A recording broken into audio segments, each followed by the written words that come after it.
Tonya Couch, remember, she's the mother of that Affluenza teen, posting bond this morning after a judge slashed her bail. ABC's Ryan Owens is in Fort Worth with the latest. Good morning, Ryan.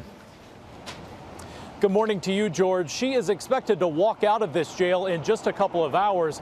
That's after her defense team was able to convince a judge that the so-called Affluenza mom is not so affluent anymore. She's the so-called Affluenza mom who the sheriff says has been complaining about her accommodations behind bars.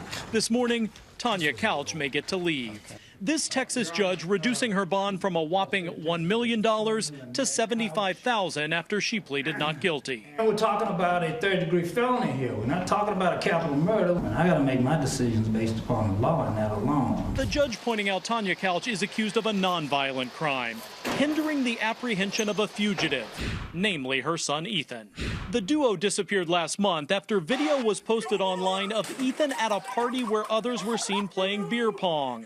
That's a violation of his probation for killing 4 people in this 2013 drunk driving crash. His attorneys arguing the teen suffered from affluenza, that he was too spoiled to know right from wrong. The mother's arrest warrant says the duo drove to Mexico after Tonya withdrew $30,000 cash and told her estranged husband he would never see them again. How much money is in that account if she were to have access to it?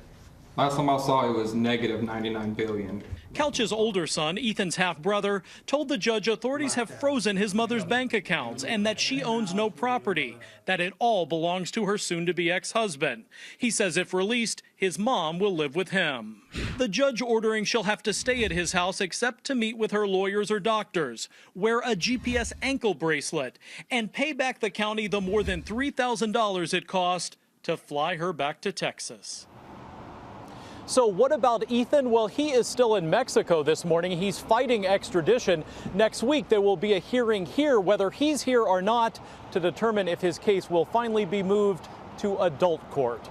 George? Okay, Ryan, let's talk to Dan Abrams about all this. Okay, the purpose of bail is to prevent somebody from running away. She's proven she can run away. So why the huge reduction in the bail? Because this isn't a $1 million bail case. These two, Ethan and her mother, are now 2 of the most hated people in America, although he's in Mexico. That doesn't mean that you change the rules because you want to get them. The purpose of bail is not to punish. It's to make sure she shows up. Now, she's going to be under 24-hour home confinement. She's going to have to wear an ankle bracelet. Those are 2 incredibly restrictive requirements to ensure she's not going anywhere.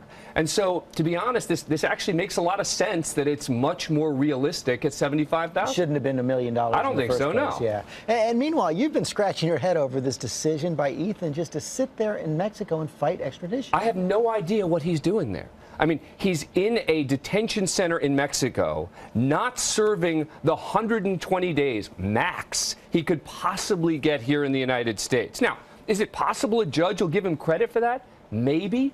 But if a judge doesn't, you have to ask yourself, what the heck is he doing? He's going to get extradited here. So it's just a matter of when. Meanwhile, you've got Tonya's lawyer seeming to plant the possible seeds of an insanity mental health defense. Well, you know, the judge ordering a mental health evaluation, and everyone immediately is going to say, she better not get off on a mental health defense. The reality is all the judge is doing right now is making sure she's competent to stand trial, meaning can she understand the proceedings against her, can she assist in her defense, etc. That's a very, very low standard. Okay, Dan Abrams, thanks.